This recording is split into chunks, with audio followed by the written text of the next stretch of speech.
রাধে রাধে বন্ধুরা, কেমন আছো তোমরা সবাই? আশা করি সবাই খুব ভালো আছো।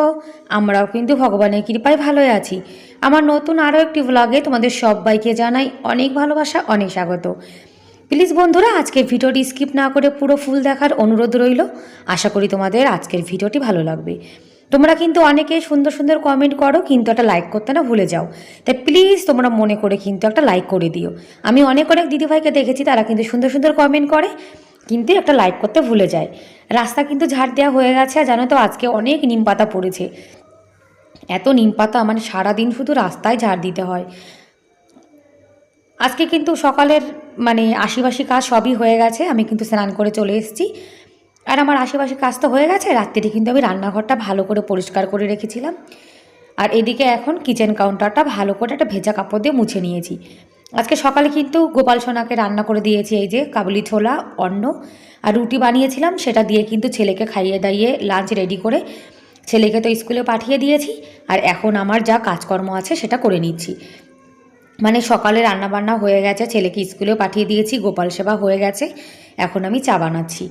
মানে যতক্ষণ পর্যন্ত আমি এক কাপ চা খেতে না পারি, আমার না একদমই ভালো লাগে না। মানে আমার তো মনে হয় আমি যখন এক কাপ চা খাই তখন যেন তো কাজে একটা এনার্জি চলে আসে।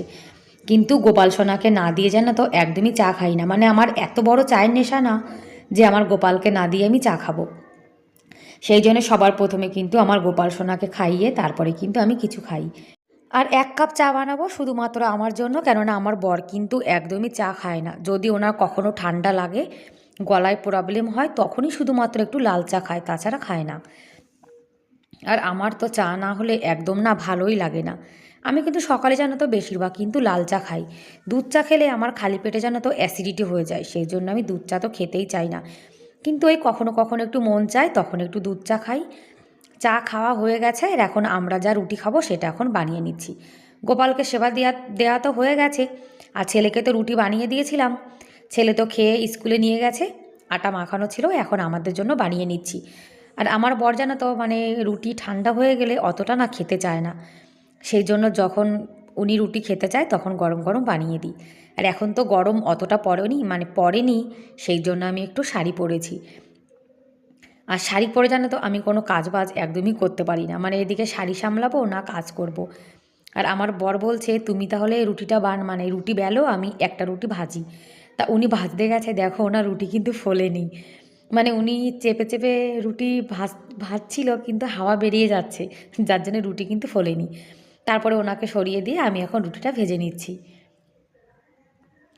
বলছে প্রতিদিন তো তুমি রুটি বানাও, তাহলে আজকে আমি বানাই। যখন বানাতে গেছে রুটি ফোলেনি, তখন উনি চলে গেছে, বলছে তুমিই বানাও। আগে জানো তো আমি কিন্তু একদমই বানাতে পারতাম না রুটি, তারপরে ধীরে ধীরে কিন্তু আমি রুটি বানানো শিখে গেছি।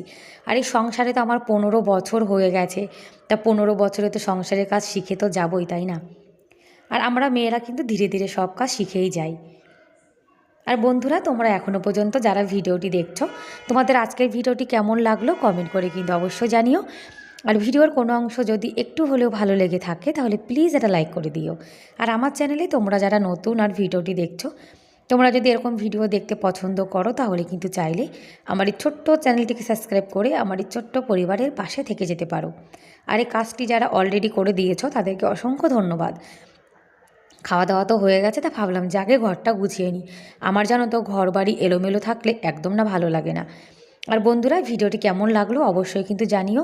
আর তোমরা যে যে দিদিভাইরা আমার ভিডিও দেখো, আমি কিন্তু সেই সব দিদিভাইদের ভিডিও দেখি, কিন্তু কদিন জানো তো কাজের চাপে একদমই মানে ভিডিও দিতেও পারিনি, আর কারোর ভিডিও দেখতেও পারিনি।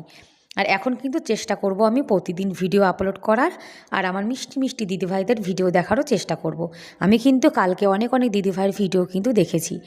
কি জানো তো, হাতে সময় না থাকলে দেখবে কোনো কাজ কিন্তু একদমই হয় না। ঘরটা গুছিয়ে নিচ্ছি, ছেলে তো স্কুলে চলে গেছে, এখন ঘরটা একটু গোছানো থাকবে। যখন স্কুল থেকে আসবে তখন আবার সব এলোমেলো করে দেবে। আর আমার জানো তো ঘর বাড়ি গোছানো থাকলে নিজের মনেও একটা শান্তি শান্তি ভাব লাগে। আর যতক্ষণ ঘর গোছানো না হয় আমার একদমই ভালো লাগে না। আগের দিন যে বেড কভারটা আমার মা এনেছিল সেটা কিন্তু এই যে বিছিয়ে দিয়েছি। আর এটা একটু মানে কি বলবো, লাইট কালার তো, মানে কি বলবো, মানে সাদাও না আবার হলুদও না। এই বেড কভারটা ভীষণ ময়লা হয়ে যায়। আর যাদের বাড়িতে ছোট বাচ্চা আছে তারা তো জানো যে এরকম সাদা বেড কভার কিন্তু অনেক তাড়াতাড়ি নোংরা হয়ে যায়। তাই ভাবছি বেড কভারটা না বেশি পাতাবো না, বেড কভার নোংরা হয়ে গেলে দেখতে একদম ভালো লাগে না। আর এই যে বেড কভার এমন আর 3 দিন পরে পরে কি 2 দিন পরে পরে ধুতে হবে, মানে এমন নোংরা হয়ে যায়।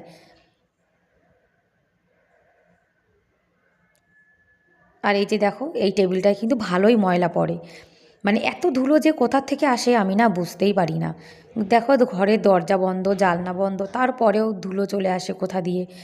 আমার তো মনে হয় আমরা যখন ওই যে ঘরটার ঝাড় দিই সেই সময় কিন্তু ধুলোগুলো জানো তো সারা ঘরে কিন্তু ছড়িয়ে বেড়ায়, সেটা আমরা চোখে কিন্তু দেখতে পাই না। আর এখন টিভিটা পরিষ্কার করছি। টিভিটার বয়স কিন্তু কত বছর বলবো, 15 বছর হয়ে গেছে, মানে আমার বিয়ের পরপরই এই টিভিটা কেনা হয়েছিল। তা টিভিটা কিন্তু খারাপ হয় না, একবার খারাপ হয়েছিল, ঠিক করেছি, তারপর থেকে চলছে। তা ভাবলাম যে টিভিটা যতদিন চলবে ততদিন চালাবো, যখন খারাপ হয়ে যাবে আর চলবে না তখন অন্য কিছু ভাবা যাবে। যখন একটা জিনিস চলে তখন শুধু শুধু কেন ফেলবো বলো, কাজে তো লেগেই যাচ্ছে। আর এখন ফ্রিজটা পরিষ্কার করে নিচ্ছি। আর আমাদের রাজস্থানে কিন্তু গরমকালে জানো তো অনেক মাছি হয়, আর পুরো মাছি মানে ফ্রিজের পরে বসে বসে পটি করে একদম ফ্রিজটাকে নোংরা বানিয়ে ফেলে। সেই জন্য প্রতিদিন ফ্রিজটাকে পরিষ্কার করতে হয়। এদিকে আমার গোপাল সোনা কিন্তু বসে বসে এখন খেলা করছে। গোপাল সোনার সেবা তো হয়ে গেছে, সেই জন্য একটু এখানে বসিয়ে দিয়েছি, খেলা করছে। আর বাসনপত্র যা আছে সেটা এখন মেজে নিচ্ছি। রান্নাবান্না করার পরে কিন্তু ঘরটাও পরিষ্কার করে নিয়েছি, তারপরে বাসনগুলো মেজে পুরো রান্নাঘরটাও কিন্তু আমি পরিষ্কার করে নেব।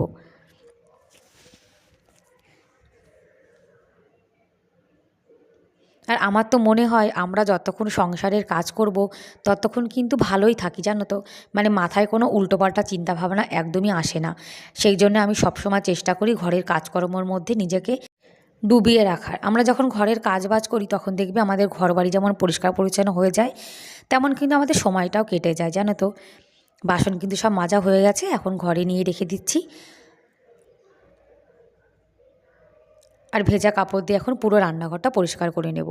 আর আমাদের মেয়েদের কিন্তু বেশিরভাগ সময়টা কিন্তু রান্নাঘরে কাটে, সেই জন্য রান্নাঘরটা কিন্তু খুব সুন্দর করে গুছিয়ে গাছিয়ে পরিপাটি করে রাখলে দেখবে মানে রান্না করতেও মন চায়। আর আমার তো মনে হয় যদি রান্নাঘর গোছানো থাকে রান্নাঘরে কিন্তু সময় কাটাতেও যেন তো মন চায়। আর এখন কিন্তু গ্যাসের দাম ভীষণ বেড়ে গেছে, এখন আর গ্যাসে কোনো রান্নাবান্না করাই যাবে না, এখন বেশিরভাগ রান্না হিটারেই করতে হবে। আর ওদিকে আমার ইন্ডাকশানটা জানো তো খারাপ হয়ে গেছে। ইন্ডাকশানটা ঠিক করেছিলাম, তারপরে আবার খারাপ হয়ে গেছে। এখন ভাবছি ইন্ডাকশানটা ঠিক করবো না, আর ওরকম পড়ে থাক, এখন সব রান্নাবান্না আমি হিটারেই করব। আর এত গ্যাসের দাম যদি বেড়ে যায় তাহলে তো গ্যাসে রান্না করতেই মানে ভয় করে জানো তো। সেই জন্য এখন সব সময় আমি চেষ্টা করি হিটারে কাজবাজ করার, মানে এত গ্যাস মানে দাম বেড়েছে, গ্যাসে রান্না করতেই ভয় করে। ব্যাস বন্ধুরা, তাহলে আজকের মতো এ পর্যন্তই, বাই বাই।